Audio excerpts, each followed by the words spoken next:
បាទជំរាបសួរបបងប្អូនថ្ងៃនេះខ្ញុំមានអ្នកជំងឺម្នាក់ទៀតហើយដែលមានបញ្ហាជំងឺបេះដូងខ្សោយបេះដូងរិចហត់ថតដង្ហើមអញ្ចឹងជួបបងស្រីផ្ទាល់ដែលមានបញ្ហាជំងឺបេះដូងឲ្យគាត់និយាយតាមត្រង់ដែលមិនមែនថាយើងសំដែងអីទេបងស្រីណាហ្នឹងហើយដើម្បីឲ្យបងស្រីនិយាយផ្ទាល់ថាគាត់មានអាការៈចំណុចជំងឺបេះដូងហ្នឹងដែលថាពីមុនមកគាត់ហូបម្ដងហើយឥឡូវគាត់ចំម្ដងទៀតហើយអញ្ចឹងណាមក3ដងបងណា3ដងដល់អញ្ចឹងអរគុណច្រើនបងស្រីហើយដែលក៏មានបញ្ហាជំងឺបេះដូងអញ្ចឹងចាំជួបផ្ទាល់តែម្ដងខ្ញុំមានជំងឺបេះដូងតែខ្ញុំមកជួបលោកគ្រូហ្នឹង3ដងហើយបាទពីមុនមកខ្ញុំមានអាការៈស្លាប់ស្ដោកស្ដឹងធ្លាក់ពីលើខែប្រកាច់អត់ដឹងទេបញ្ជូនទៅកាឡាម៉ែតដីកាឡាម៉ែតកន្លះខែបាទដល់ពេលខ្ញុំគេប្រាប់ខ្ញុំមកថាលោកគ្រូហ្នឹងមានថ្នាំបេះដូងខ្ញុំមកផឹកទៅធូរមែនធូរមិនដឹងហឹងឥឡូវខ្ញុំបានជាហើយតែខ្ញុំចង់ថែមទៀតណាថែមទៀតឲ្យវាកាន់តែខ្លាំងព្រោះខ្ញុំមានប្តីអីទៅខ្ញុំចង់បានចូលបានអីចឹងបាទជាដាច់ចាហ្នឹងហើយដាច់ទៅព្រោះអីពីមុនមកយើងគិតថាវាមានអីវាផឹកល្មមយើងអត់មានសិទ្ធិមានដែរដូចថាវាស្រួលខ្លួនហើយនៅស្រួលខ្លួនហើយយើងធ្វើការរោងចក្រហើយណាមួយយើងអត់មានប្តីមានអីជួយរតុបអញ្ចឹងណាយើងរកឯងទៅពេលយើងមានគេមានឯងមានគ្រួសារហើយចង់មានកូនផឹកឲ្យតទៀតដើម្បីដល់ពេលមានកូនទៅឲ្យស្រួលឆន់តលីអីណាមានបញ្ហាខ្សោយបេះដូងនេះបេះដូងរិចហ្នឹងហើយចុយកាលពីមុនមានអាការៈធ្ងន់ធ្ងរមានសន្លប់ផងសន្លប់ដួលប្រកាច់ទៀតសន្លប់ធ្លាក់ពីលើខែសន្លប់ធ្លាក់ពីលើខែហើយទៅពេទ្យអស់កន្លះខែចាហើយបានមកផឹកថ្នាំខ្មែរនេះបានជាធម្មតាវិញណាបងស្រីណាតាំងពីផឹកថ្នាំនឹងមកអត់មានអាការៈហត់អត់មានអាការៈស្លាប់អីតែអត់ដែលមានទេលេងញោបបេះដូងហត់ចាលេងអីធ្វើការធម្មតាចាហ្នឹងហើយចឹងអានេះពិតជាសម្ដីផ្ទាល់មែនបងណាចាហ្នឹងហើយចឹងខ្ញុំនិយាយមិនមែនថានិយាយសំដែងនេះព្រោះខ្ញុំផឹកបាត់មែនបានខ្ញុំបាទមករកទៀតបាទព្រោះអីខ្ញុំវាផឹកណាំពេទ្យក៏វាឆ្អែតឆ្អន់ដែរបាទអស់ពី$3000ដែរហើយបាទចឹងក៏ព្យាបាលលុយច្រើនហើយបាទមកក្នុងខ្មែរផឹកនេះជាណាចឹងនេះក៏វាមិនផឹកមិនពេលយូរដែរគាត់ថាយើងផឹកពេលខ្លីមែនប៉ុន្តែយើងជាបាទអត់យូរទេព្យាបាលលឿនទៀតចឹងឈប់ត្រឡប់ឈប់ញ័របេះដូងលេងអីណាចាលេងអីហ្នឹងហើយវាអត់មានមែននោះក្មួយបាទពេលឥឡូវយើងបានប្តីរកតុបយើងអាចទិញថ្នាំបានទៀតមុនចាំចាស់បងខ្ញុំមានទៅណាបាទនេះម្ដាយគាត់ផ្ទាល់អី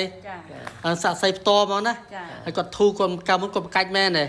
កាច់មែនគាត់កាច់ខ្លាប់លើខែសន្លប់ទៅស្ដឹងណាយាយណាពេទ្យរកស្ដឹងសន្លប់នៅក្នុងពេទ្យខ្ញុំភ័យជក់ងាប់អញ្ចឹងគាត់ថាយើងតាំងអារម្មណ៍យើងកុំឲ្យដូចថាភ័យស្លុតបាទហើយយាយនៅស្រុកណាវិញខ្ញុំនៅសៃជប់ស្រុកអីគេពីរាំងស្រុកពីរាំងឃុំរកាស្រុកពីរាំងខេត្តព្រៃវែងបាទអញ្ចឹងបងស្រីពិតជាមែនថ្នាំជំងឺបេះដូងខ្សោយបេះដូងរិចហ្នឹងណាបាទថប់ដង្ហើមមកដកដង្ហើមប្រកាច់សន្លប់ទៅស្ដឹងក៏ទៅពេទ្យឥឡូវមកផឹកថ្នាំខ្មែរវិញជាពិតជាអ្នកឥឡូវគាត់មកថែមទៀតណាមិនសំដាយណាចឹងបងប្អូនអ្នកដែលមានបញ្ហាជំងឺបេះដូងបងប្អូនអាចមើលកសិដ្ឋានបាទកសិដ្ឋាននៅឃុំមេសូប្រច័ន្ទស្រុកពីរាំងខេត្តព្រៃវែងហើយលេខទូរស័ព្ទ076 66897អាន Telegram ហើយ010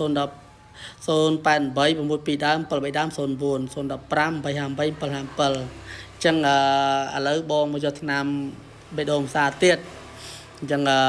បងផឹកទៅស្អាតជាងមុនប្រែប្រូឈាមយើងតាំងពីដូចអាស្អីខ្លាញ់រូបបេះដូងខ្លាញ់ក្នុងសាច់ឈាមអស់ដែរហ្នឹងណាហ្នឹងហើយធ្វើឲ្យយើងគ្មានជាងវ័យផងហ្នឹងថាហ្នឹងណាព្រោះឈាមចឹងប្រែប្រូស្អាតនិយាយជាហ្នឹងហើយដូចនិយាយយ៉ាងហូបទៅវាស្រួលខ្លួនឲ្យឈាមយើងរដូវក៏ស្រួលដែរខ្ញុំវាផឹកអីមានបន្តិចវាទៅប្រវត្តិទៅដាយឆ្នាំដាយឆ្នាំផឹកទៅសពស្ងួតពងកោអត់រៀងក្តៅបន្តិចក្តៅហ្នឹងហើយទៅធ្វើឲ្យឈាមយើងវារាវវាស្ងួតពងកោវាអត់ចាញ់បាទខ្ញុំផឹកព្រោះយើងគាត់ថាគាត់ផឹកក្តៅស្ងួតពងកោគាត់ដោះដៅហើយហ្នឹងហើយ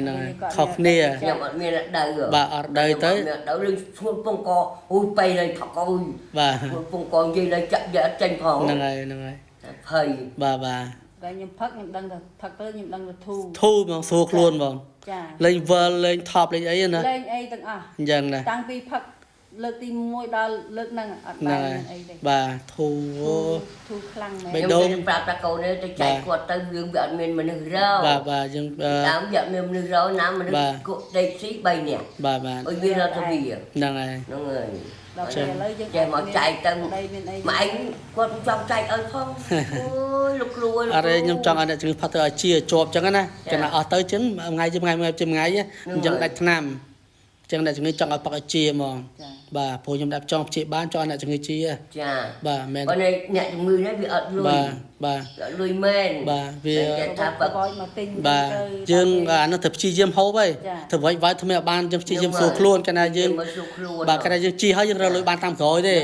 មែនអត់ អើខ្ញុំនេះ បាទ ចូលការគេណាគ្រូ បាទ បាទ បាទ ឥឡូវខ្ញុំចូលការគេលេងឲ្យបើដើមចូលការគេឲ្យគេដល់បើបានមកទិញមកជុំ ហ្នឹងហើយចុះបើបងស្រីនោះគាត់នាំគេមកស្បូនគាត់ធ្លាក់សធ្លាក់ឈាមនេះក៏បានដែរ ចា ហ្នឹងហើយជាដល់សាច់ស្បូនណាហ្នឹង ចា ហ្នឹងហើយចុះអរគុណច្រើនបងណា ចាចា បាទ